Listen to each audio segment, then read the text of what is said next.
नमस्कार, आदि आबादी बात नारी की में आपका स्वागत है। मैं हूं दीप्ति। हर बार की तरह इस बार भी हम नारी से जुड़े कुछ ऐसे मुद्दे लेकर आए हैं जिन्हें सुलझाना अभी बाकी है। कुछ ऐसे पहलू जो सरोकार रखते हैं महिलाओं के विकास में। तो इस बार हम आपके लिए लेकर आए हैं, आखिर क्यों छोटी बच्चियों का ध्यान फैशन की तरफ बढ़ रहा है। इसी मुद्दे पर बात करेंगे जानी मानी ब्यूटिशियन भारती तनेजा से। किस तरह कॉन्फ्रेंस के जरिए टेक्नोलॉजी से संबंधित नॉलेज को किया जा रहा है अपग्रेड। एक्यूपंक्चर किस तरह मददगार साबित हो रहा है महिलाओं को कई तरह की बीमारियों से निजात दिलाने में। और मिलवाएंगे आपको मशहूर ड्रेस डिजाइनर अंजलि कपूर से। आज हमारा देश दिनों दिन प्रगति पर है, जिसमें एक अहम भूमिका निभाई है टेक्नोलॉजी ने। इसलिए कॉन्फ्रेंसेस के जरिए कुछ संस्थाएं टेक्नोलॉजी को अपग्रेड करने का प्रयास कर रही हैं, ताकि स्टूडेंट वर्ल्ड लेवल के कंपटीशन में अपने आप को आगे रख सकें। टेक्नोलॉजी के क्षेत्र में दिनों दिन नए इनोवेशन हो रहे हैं, जिसके चलते कंपटीशन काफ़ी वर्ल्ड वाइड हो गया है। ऐसे में ज़रूरी है कि अपने आप को अपग्रेड रखने के लिए टेक्नोलॉजी में हर दिन होने वाले चेंजेस पर नज़र रखी जाए। यही वजह है कि कुछ संस्थान कई तरह की कॉन्फ्रेंसेस के जरिए स्टूडेंट्स को इमर्जिंग टेक्नोलॉजी से रूबरू करवा रहे हैं। हम लोग को कॉलेज में ऐसी कॉन्फ्रेंस की बहुत ही ज़रूरत पड़ती है। First of all we don't know about the other colleges what's going on. हमारे अलग कॉलेजेस से डीन और चेयरमैन आते हैं, then we came to know what's going on the present. That's why it is very essential for our college. इस तरह की conference इसलिए ज़रूरी है कि जो नई टेक्नोलॉजी आ रही है अब आजकल मार्केट में, उनके बारे में बच्चों को जो बुकिश नॉलेज होती है उनमें नहीं बताया जाता है इनके बारे में। तो जैसे अब इतने IIT वगैरह से टीचर्स आए हैं, वो इस सब के बारे में बता रहे हैं, तो हमें नई नॉलेज मिल रही है। ये जो कॉन्फ्रेंस होती हैं यहाँ पे, I think it is very beneficial to the students, especially BTech students, because here all the speakers which are coming here are very knowledgeable person. The knowledge they share with us is marvelous and we get a nice exposure here. ये नज़ारा भी है एक ऐसी ही conference का, जिसमें technology के आज के बेहद इम्पोर्टेंट क्षेत्र नैनो टेक्नोलॉजी और क्रायोजेनिक्स के बारे में बताया गया, जिससे ये स्टूडेंट्स इनकी नॉलेज लेकर फ्यूचर में इस फील्ड की पॉसिबिलिटीज का फायदा उठा सकें।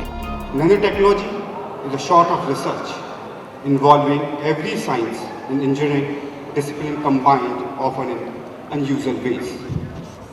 However, the cryogenics is the opposite side of the same coin, primarily dealing with the materials. In brief, the nanotechnology and cryogenics are the two sides of the same coin. बहुत ज़रूरी है, क्योंकि अगर इससे नहीं होगा तो फिर हमारा एक्सपोजर एक्चुअली बाहर के डेलीगेट से नहीं होगा, IIT दिल्ली के वो डेलीगेट से नहीं होगा। हमें उनकी जो व्यूज़ हैं नैनो टेक्नोलॉजी के बारे में वो हमें पता नहीं चलेंगी। इस कॉन्फ्रेंस के बारे में हमने काफ़ी अच्छे से इंटरेक्ट किया उनसे। कॉलेज के एक्सपोजर हुआ, प्लस हमारे एक्सपोजर हुआ, हम उनसे इंटरेक्ट करें, वो हम जाने। हमने काफ़ी नए व्यूज़ पढ़े सारे, मतलब इससे हमारी काफ़ी इंटरव्यूज़ में भी प्रॉब्लम सॉल्व होंगी इस कॉन्फ्रेंस की तरफ से। इस कॉन्फ्रेंस में टेक्नोलॉजी के फील्ड की जानी मानी हस्तियों को भी बुलाया गया, ताकि स्टूडेंट्स इनके साथ इंटरेक्शन करके फील्ड की बारीकियों को भी समझ सकें। यह बहुत अच्छा इनिशिएटिव है, और इस इनिशिएटिव में आप जानते हैं कि बहुत संसाधन की आवश्यकता पड़ती है। तो पहली चीज़ तो है कि उस विद्यालय को संसाधन जुटाने के लिए हिम्मत करनी चाहिए, और उसके साथ में अब चूँकि दुनिया के साथ में हमको कदम से कदम मिला के चलना है, और हमेशा ये करना है कि साहब IIT कोई बहुत बड़ी चीज़ है और बाकी लोग बहुत दूसरे किस्म के हैं। इस गैप को कम करने के दिशा में ये एक बहुत महत्वपूर्ण कदम है, और हमें खुशी है कि हमारे स्टूडेंट्स भी इसमें बैठे थे और भी सेशन में बैठे रहेंगे और कुछ सीखेंगे इससे। Apart from education, means they all are very important to know about the latest technologies. What is beneficial to all the societies and other things is very important other than education. We have to be updated. बहुत अच्छा लगा। आज हम लोगों ने सारे IITs के professors और जो लोग बाहर विदेशों में जाके पढ़ा रहे हैं, जो विदेशों से पढ़ाई करके आए हैं, PhDs हैं, हमें उन लोगों से इतनी सारी नॉलेज मिली है आज, तो बहुत अच्छा लगा। Nanotechnology means we make materials in a very small size. That size could be 1/100th of a million of a centimeter. So when you make material of that size, particles of that size, then the properties of the material changes. Optical properties change, electrical properties change, mechanical properties change. Very nice. सबसे बड़ी चीज़ ये तो है कि students का पूरा इसमें involvement है। टीचर्स हम लोग को इंस्ट्रक्शंस देती हैं, बट वो हमें फोर्स करती हैं, वो हमें बताती हैं कि आप ये सारा काम खुद करिए। रेगुलर स्टडी के साथ इस तरह की कॉन्फ्रेंस न केवल स्टूडेंट्स बल्कि फैकल्टी के लिए भी बेनिफिशियल होती हैं, जिससे वो और बेहतर ढंग से स्टूडेंट्स को पढ़ा सके। यही वजह है कि आज इस तरह की कॉन्फ्रेंसेस की इम्पोर्टेंस बढ़ती जा रही है। नेशनल कॉन्फ्रेंस से आपको जो मिलता है, एक प्लेटफॉर्म मिल जाता है, तो प्लेटफॉर्म से आप जो है प्लस यहाँ पर कर सकते हैं कि यहाँ आपको सीखने का मौका मिलता है, रिसर्च एरिया आपका डेवलप होता है, प्लस आपके पेपर्स पब्लिश होते हैं, then you get platform for different development areas also.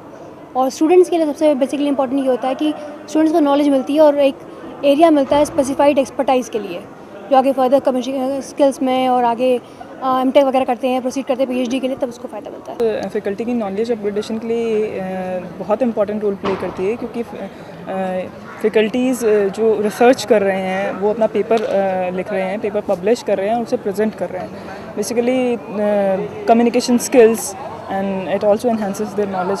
अगर हम बात करते हैं किसी भी नई तकनीक की, आजकल जो स्टूडेंट हैं या आजकल जो भी, अगर मैं स्पेशली यही कहना चाहूँगा, जो भी UPTU से किसी भी यूनिवर्सिटी से एफिलेटेड इंस्टीट्यूट हैं, उनका अपना जो कोर्स करिकुलम इतना टाइट होता है और वो यूनिवर्सिटी के पाठ्यक्रम से इतना बंधे रहते हैं कि उनके लिए कोई भी नई चीज़ करना या नया कोर्स लाना पॉसिबल नहीं है। अगर नया कोर्स हम ला नहीं सकते, नए पाठ्यक्रम में चेंज नहीं कर सकते, तो हमें कोई तरीके ऐसे अपनाने पड़ेंगे जिससे हम स्टूडेंट को नई टेक्नोलॉजी के बारे में बताएं। तो ये एक ऐसे प्लेटफॉर्म होते हैं जहाँ पे बच्चे नई टेक्नोलॉजी के बारे में जान सकते हैं और कुछ नहीं तो ये जो नैनो टेक्नोलॉजी, क्रायोजेनिक्स हैं, बल्कि ये तो समझ ही सकते हैं कि हाँ भाई ये कोई एक फील्ड है या कि एक टेक्नोलॉजी है जो अवेलेबल है।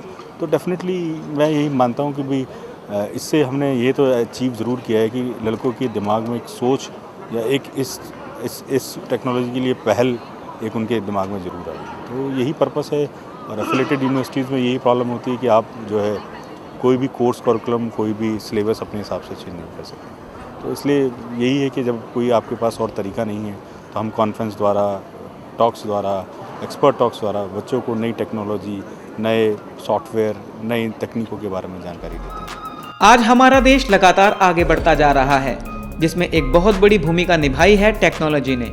ऐसे में स्टूडेंट्स को इमर्जिंग टेक्नोलॉजी से अवगत कराने का इन संस्थानों का प्रयास सराहनीय तो है ही, जिसके जरिए ये स्टूडेंट्स फ्यूचर में देश को प्रगति की ओर आगे बढ़ा सकें।